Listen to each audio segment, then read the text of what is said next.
What's going down? Oh, I like fully broke my dick.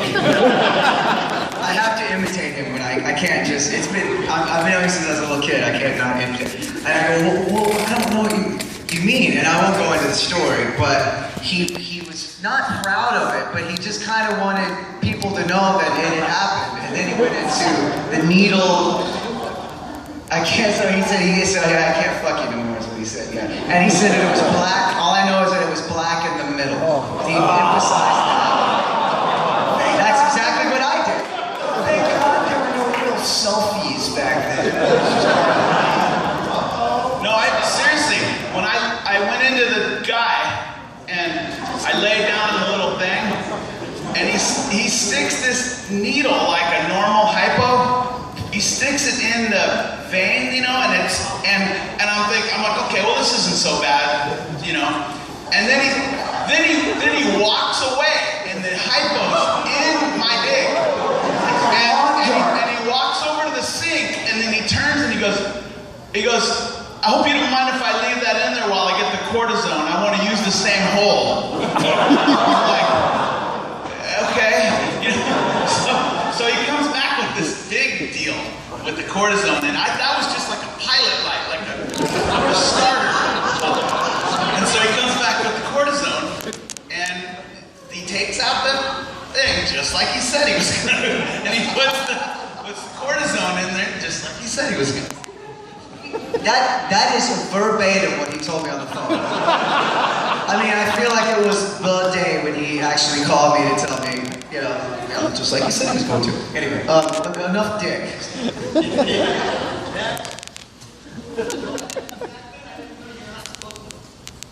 just an angle. It's an angle, dude. Now you know. Watch the angles, boys. Watch the trick maneuvers. Will we see a new Descendents record? Yes. Oh, yes. We'll hear it too.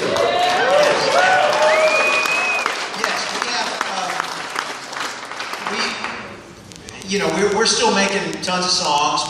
We've been talking about this, wanting to do it, hoping to do it, trying to plan it, but everybody's schedules, we all live in different places.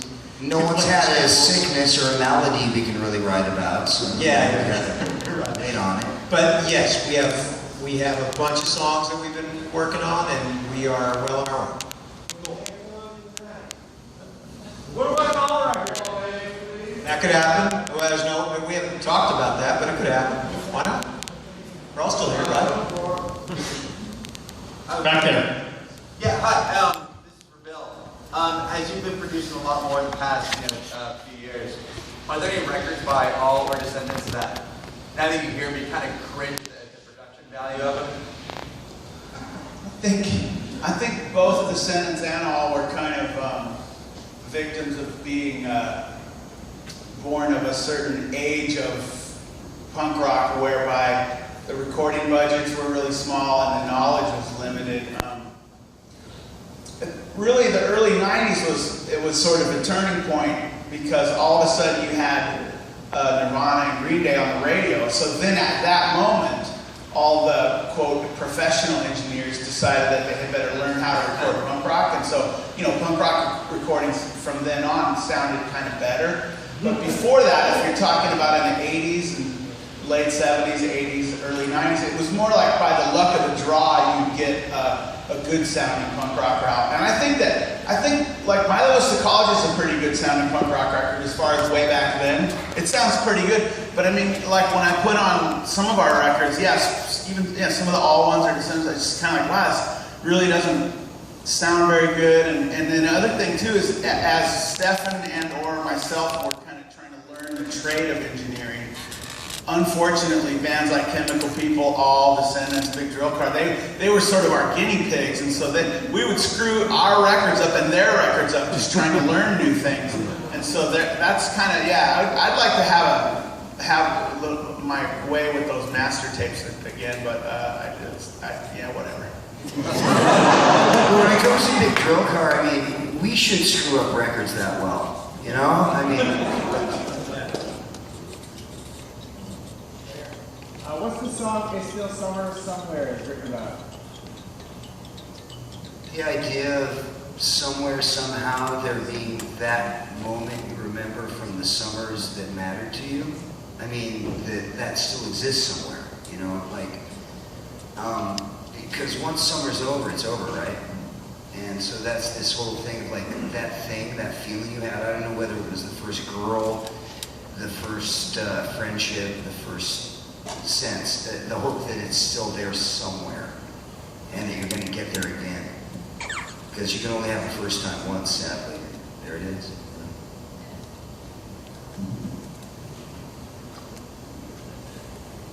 Okay. What are you guys whispering about?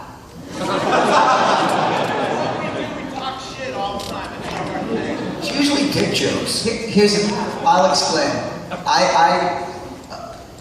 I did a 3-hour interview for my brother and I for this thing. And when we were kids, you know, like everybody in here, we were the biggest Descendents fans in the world. And the problem is we were from Sherman, Texas, and no one, you know, we didn't know any way out. And these guys, just discovering them, they were... Debbie didn't do Sherman. Yeah, exactly. And Where was that Sherman? Tell them about this Sherman. No. They were nerds playing music we loved, and we were nerds that couldn't get out of our fucking shitty town. And so we started a band called Hackfish, and lo and behold, we opened for all. And then we became friends. We became friends, and then we became family, and then we were the first band to record at the Blasting Room. This is a long-winded answer to your simple little question, but it's loaded. So then we were the first band to record with these guys, and that was our dream come true. That's all we ever wanted. But then we were, what the fuck are you doing, motherfucker? And so then we were family, you know. And so anyway, we have a shorthand, and it doesn't matter where we are.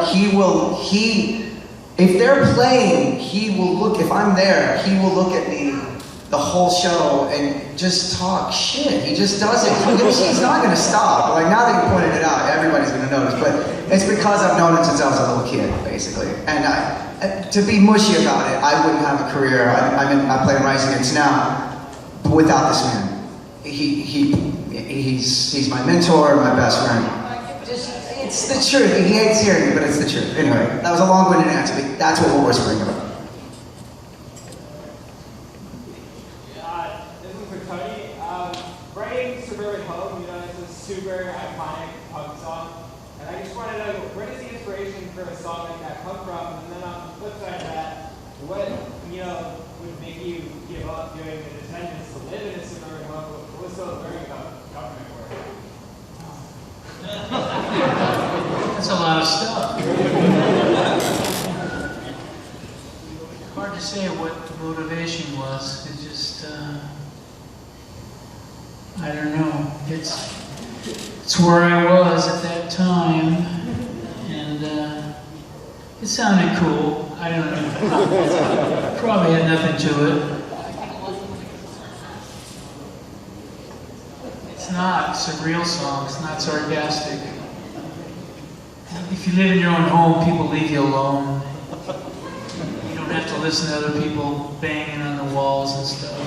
And you can just be yourself. It's always a sanctuary that you have to go home to, no matter where you are.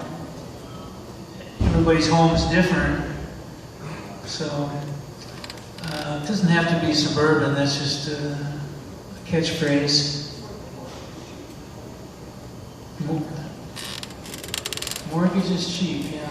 I don't know. I don't think it's cheap. What was the other part of the question?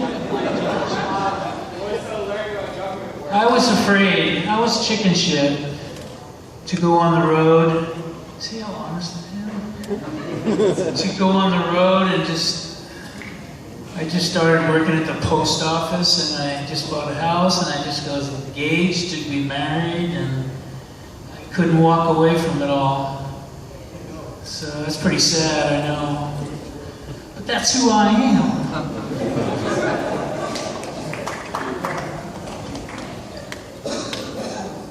Back for Tony, you're playing with the band Saturday.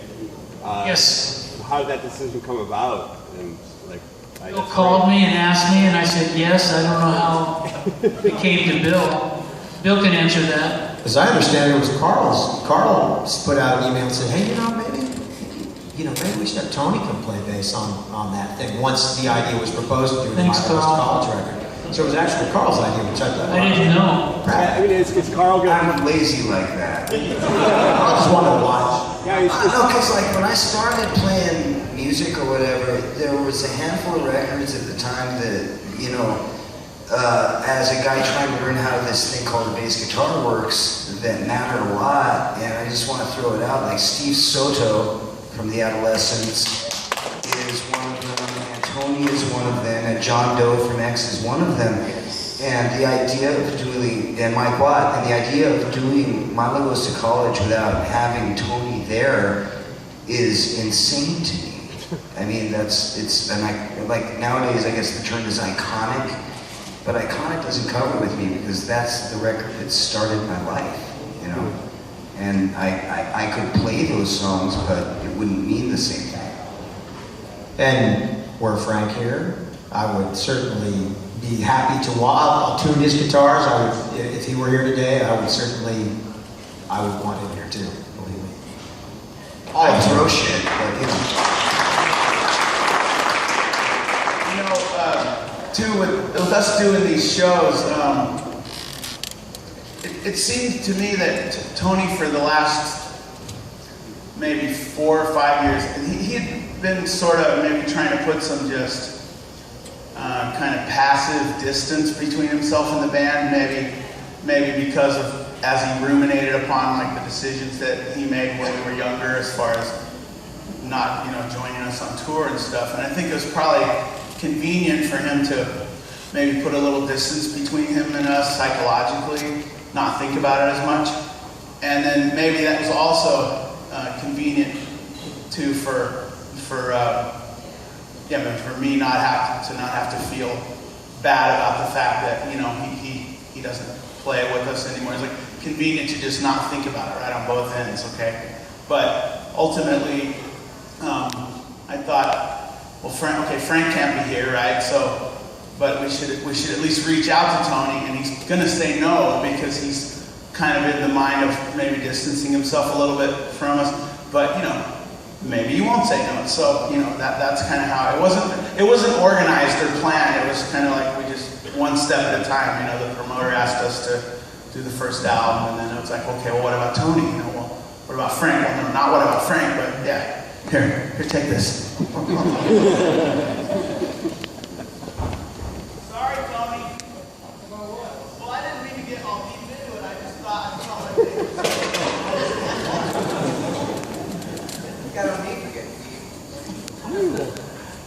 There was a guy up here. I mean, well, we don't have a lot of fans, but I value you. Yeah, no, just out of curiosity, I'm sure we're not going to the area. Why the relocation to college? I know. I missed the beach. Come on! I don't know. We just kind of ended up there. LA was too big. Missouri was too retarded, and you know, kind of like a middle-sized city. I'm not sure. Oh, is this one of the Mickey's guys? My wife. Thanks. One of the Mickey's guys? Yeah, your daughter called me out because I had a black collection on like 6 years ago. What did she say? I was in line for a sausage cheese sandwich. Yeah! The girl's talking about the sausage sandwich. We were talking about the Mickey the other night. I can't believe you don't remember Mickey. Yeah, well, she listens to Kesha now, so.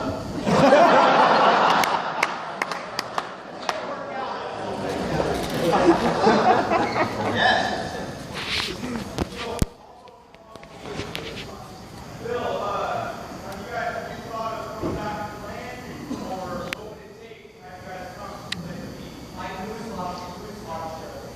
We play wherever.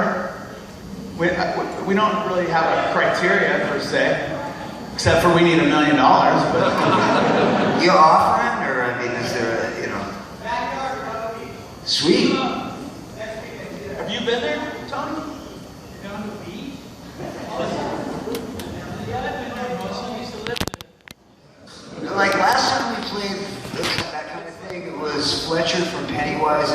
of July thing, and the cops showed, and they knew him on a first name basis. So, I mean, is that kind of thing? But cops? I like cops, yeah, that's cool. Yeah. Yeah, sure, we'll be there. All right. You guys give my permission. Remember when we played in on the Strand of that That's what I was saying, patio? that Fletcher thing. Well, yeah, it wasn't Fletcher. It was somebody, but I don't know. It was good times.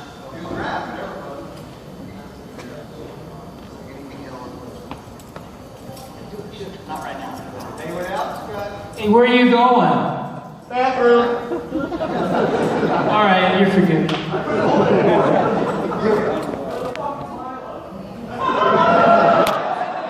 gets in tomorrow. Yeah. He's at work. You. Me? Hi. I don't have a question, I just have a thank you. So I have an 11-year-old son who is on the autism spectrum and who has overcome his anxiety to become the front man for his school rock band and also played with the School of Rock this summer. Through punk rock. Through punk rock and through you in particular, and Silly Girl is one of his favorite songs. He's looking very much forward to seeing you on that. What's your name? My name is Candace. His name Candace, we are all on the autism spectrum. Every one of us, I believe there was it. such a thing as diagnostician stuff back when we were kids. We would have been right in there. So yeah, your kid's right on the money. Right. Awesome. So thank you. You're welcome.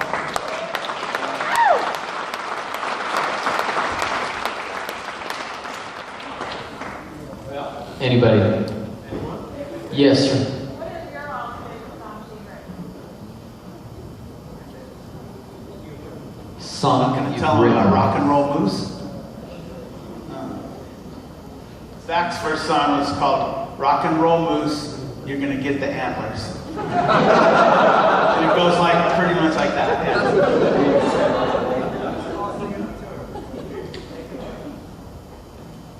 Well, I don't like any of mine. I can talk all day about the ones I like by these guys. You know, probably everybody in this line, even those two guys down there that aren't even in the band, I even like their songs. Those guys have a really good band, 41 Gorgeous Blocks. They're awesome. But anyone except my own. I like Bikeage because Bill rhymed time with itself 3 times. That's amazing. It's like an achievement of some sort. I don't like myself.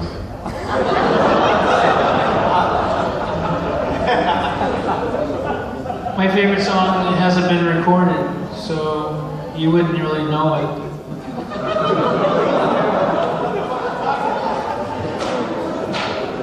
Sorry.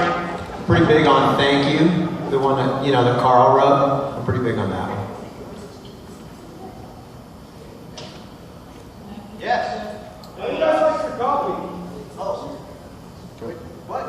How do you guys like your coffee? I like it. Yeah, yes. Like I like my women, black and room temperature.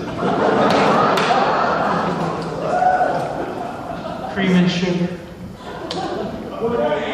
I'm from New Jersey, and I spent a lot of time when I was younger going to talk about City Garden. Oh, yeah. Yeah. There was an infamous show Yes. where I believe it's supposed to be off, and at the last minute, Milo stepped in after singing. Dad lost his voice. Yeah, I totally remember It this. was like the worst kept secret, because like the doorman of this guy, that show, the rumor spread within. It wasn't a secret. We fucking called Milo like 8 hours before we played.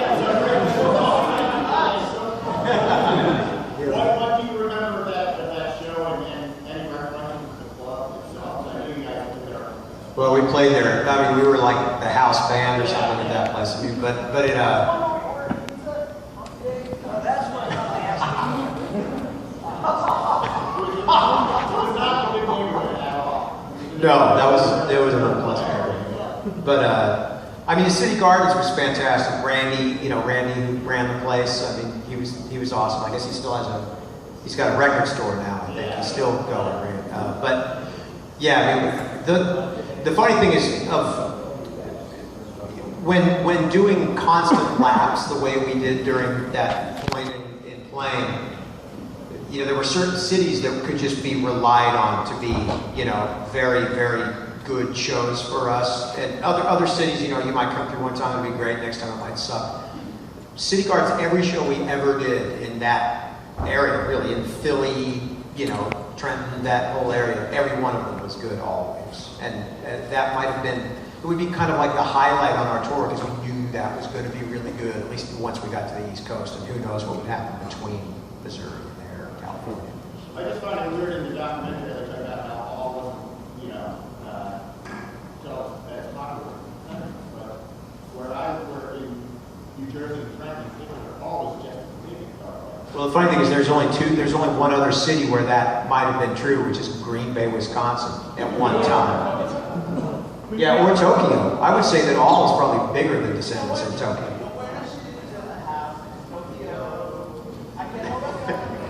It's like they say, everyone's big in Japan, so.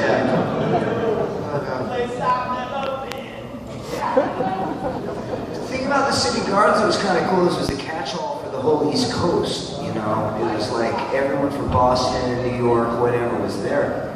And that thing with Milo, that was actually accidental. His ass blew out his voice. And we called Milo never thinking he would agree to it. And he did, and that was kind of, you know, one of those spontaneous whatevers that happens. I'm glad you were there. But the good thing about it is, like, I just got to hang out in the back and smoke cigarettes and watch the Descendants, which I never saw before, you know, so. Yeah, so there's that.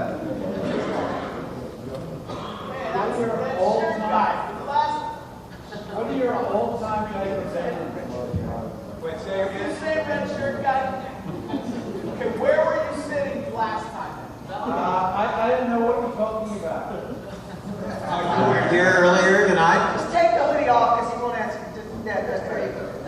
Okay, now what are your old-time favorite bands?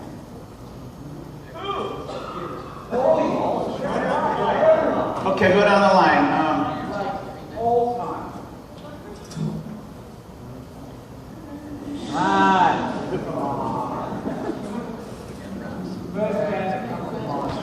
Well, I can't say it because I said it 2 weeks ago and then the person died, so I'm not going to say it again. I think I'm going to go with Black Sabbath. I'm not saying it because they're here, but honestly, the Descendants are my all-time favorite band. Absolutely. Boo. It's and the Who.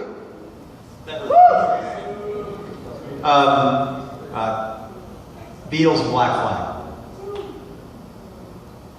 The Funk Brothers, Booker T and the MGs, the Minutemen, and the Descendants. I got I'm one. sorry, it's multiple. Beatles, Sam Cooke. No, I don't want to go again. Little Sam Cooke love. Anyone? Rosillos, Toy Dolls, and the Beatles. Those are good.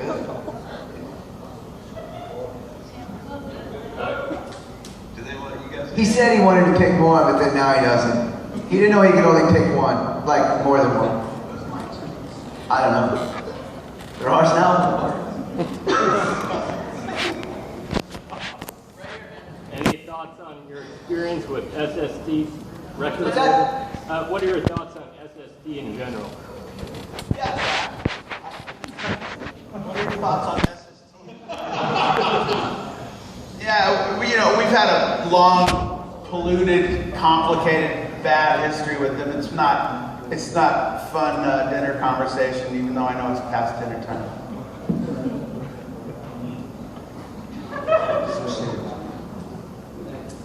Yes, sir. What's the best story that didn't make it into the movie? I like he's just kind of relaxed, like, hey. What best story that didn't make it into the movie? No, I don't have.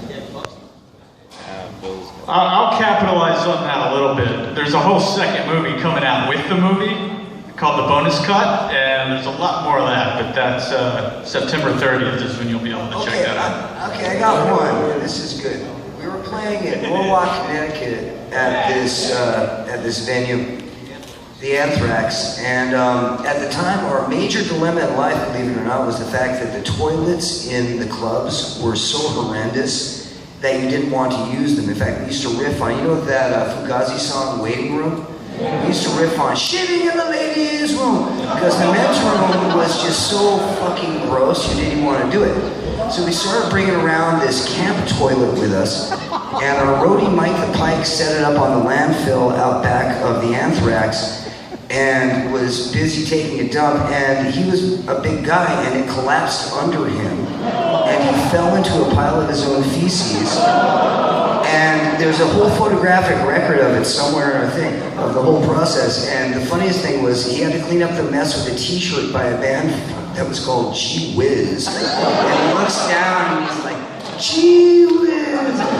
Oh my God. And you know, it's one of those things, maybe it's not as funny in retelling, but at the time, yeah, pretty good.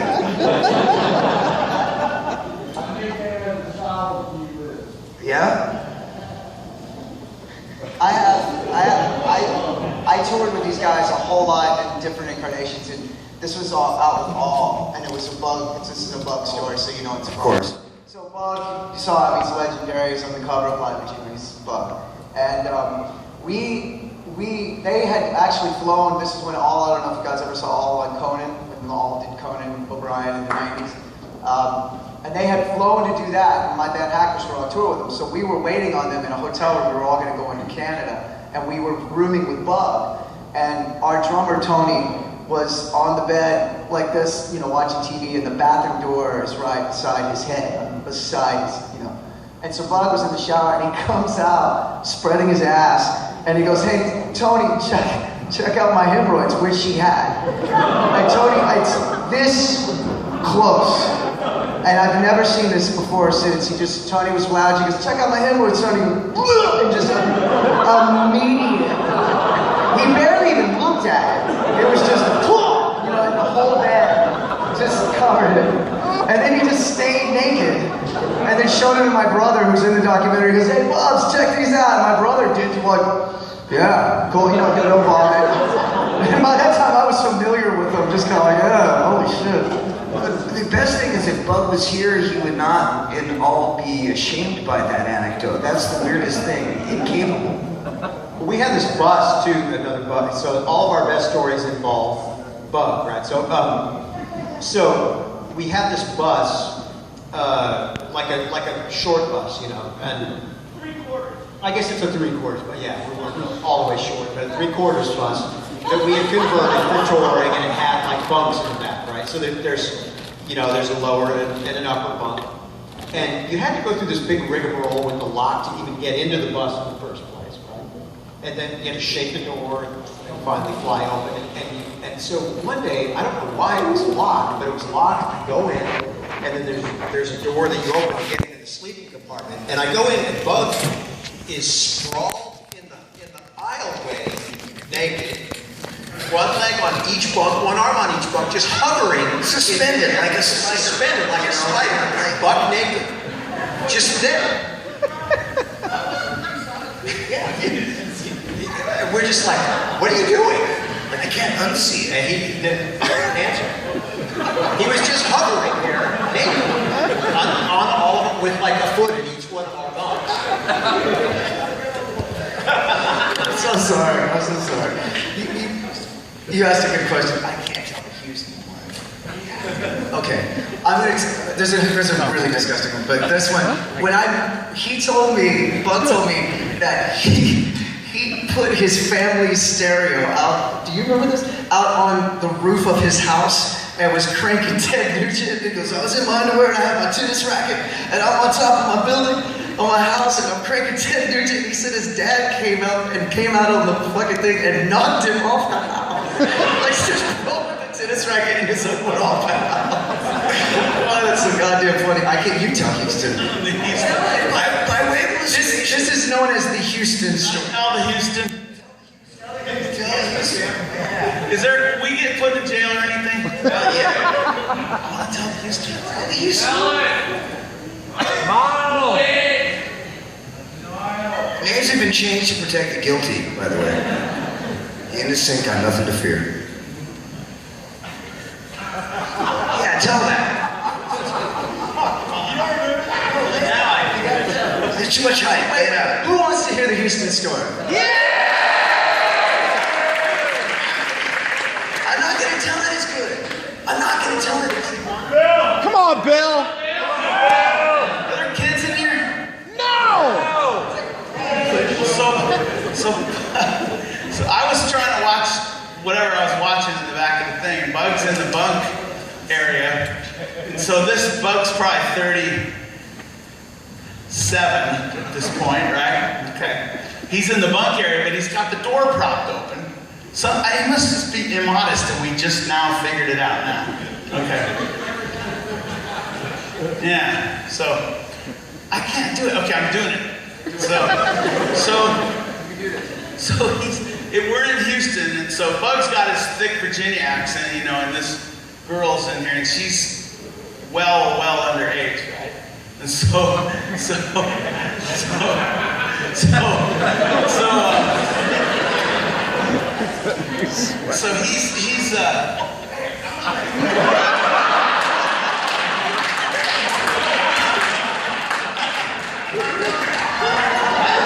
God damn it.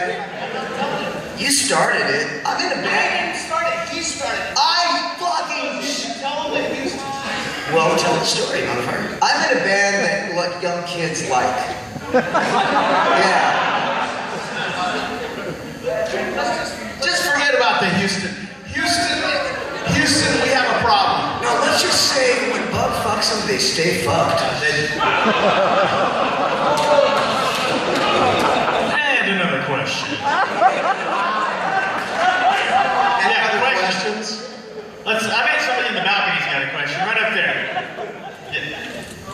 Okay, so it's a little bit awkward because it's not impressive from your perspective. When Milo chose to pursue science over the band, why did he choose to pursue science over art from your perspective? Because science is more interesting, I think, for him, you know?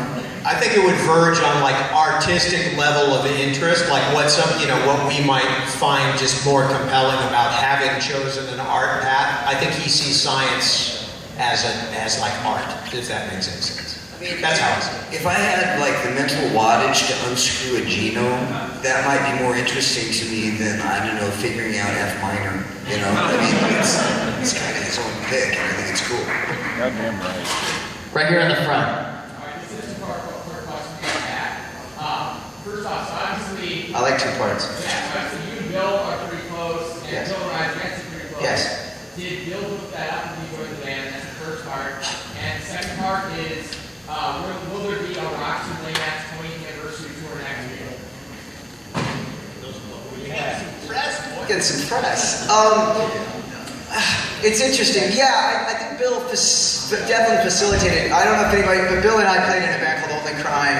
It was on Fat Records with Russ Rankin from Good Riddance, Aaron Dalbeck from Bane, and my brother, Donnie Blair. And he's in the Toadies, yes. We had toured with Rise Against, and he had made their second record on Fat Records. And so they were in the family because they recorded at the Blasting Room. That was when, before, you know, every band now records at the Blasting Room, we were kind of this close-knit family. If you recorded there, you smelled your own, you know, you go see each other play and stuff. So we got to be buddies on that tour. You know, he was like, oh, these guys are, you know, he vouched for him. And lo and behold, when they got rid of a guitar player, it was years after that tour, they just thought of me. There was no audition process, but it was because he had vetted me. You know, they called him and were like, what about Zach? And he was like, no, he's your guy. So I definitely owe that to him. It was a drag because I love this man, and playing in a band with him was the most fun and the most musically rewarding thing I'd ever done in my life. We had such a great time, you know, we laughed constantly like we're doing right now. And I had to quit, you know, because Rise Against is the busiest band in the fucking world. So that was the drag. We just made our second record, and now they've made a third record called Pursuance, and they're going to be playing Sunday, right? Is it Sunday? Yeah, we're playing at the Rise Sunday, so please go see that. Yeah, Rise Against is pretty good. I went all right. But we just played, actually. I came over, we played at the Aragon. Thank you guys for going. Second part. Hackfish, oddly enough, we played a few months ago, and I think it was the best show we've done. We get together once every year, and we just play Dallas. And without going into it too much, our lead singer, George, he's got some medical issues that make him, kind of, but he's really gotten it together, and this last show was phenomenal, and we might be playing a few shows next year that people can actually see. So we'll see. It's working it in with our schedules and stuff, but, oh, you're Chicago, okay. Well, we're talking about maybe punk rock bowling. So we'll see. It's getting talked about. But we used to play the Avalon here on the corner in '93. We would come and play. So Chicago's always great for us. But that's awesome that you remember that. Thank you very much. Yeah. I think there's time, maybe like 2 questions, or one more two-part question. Why do men have nipples? George talking shit about everybody, just letting it hang out. Yeah. So, who we got? Anybody? Nobody in red. Yeah, up in the balcony. Red guy.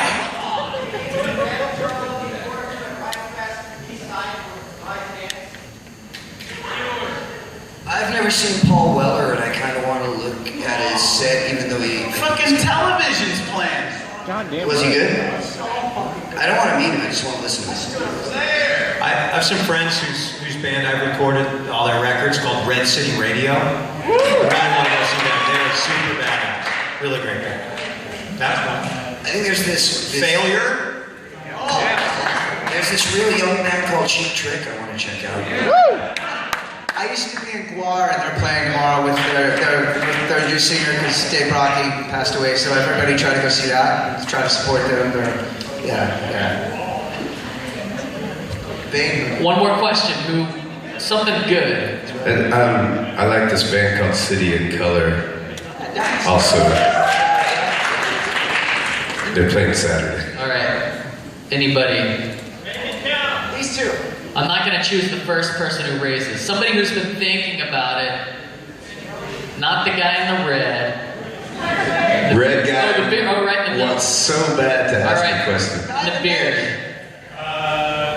All the different covers of Descendents and ALL songs, do you have a favorite cover that somebody else has done of any of your songs? I remember the Chicken Covers one time did a response to one of our songs, a response to the song All, which was like the ultimate funk state, which went something like, Ugh! And I thought that was pretty cool. Red, these two. These three. All right. No, another Bug story. Was that at the Variety Arts Center? And then when Bug was trying to put the drums away, and there's this lady sitting on top of the drum case, and he goes, "You gotta move. You gotta move, because I gotta put the drums away." And she wouldn't move, and eventually he said, "You gotta move. If you don't move, I'm gonna move you. I gotta put the drums away." And she wouldn't move, and then somebody came over and hassled her like a guy, And he goes, "Don't you know who that is?" And he's like, "No, I gotta put my drums away." And I guess it was Lisa Bonet. And so he goes, "I don't know who Lisa Bonet is, but I'm gonna move her, and I gotta put my drums away." I believe the term he used was "move your ass, bitch." And she didn't take to it that well. Red hair back here? Red hair?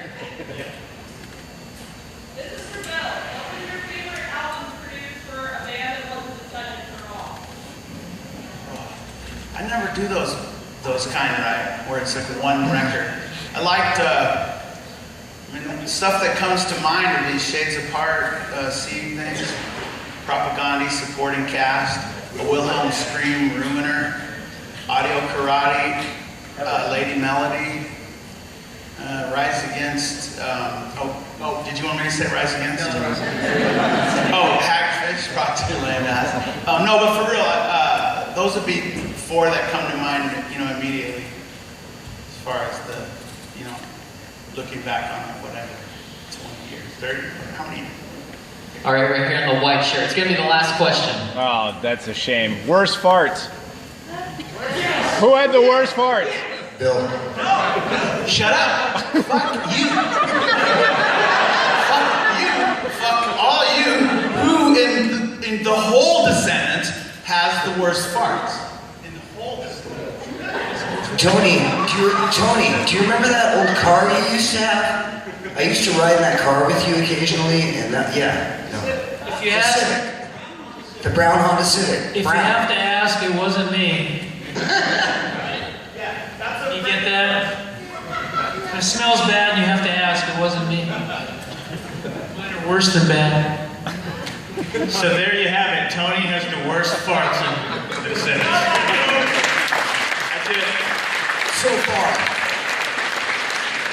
Thank you everybody for coming out, supporting the band, the film. Go see them.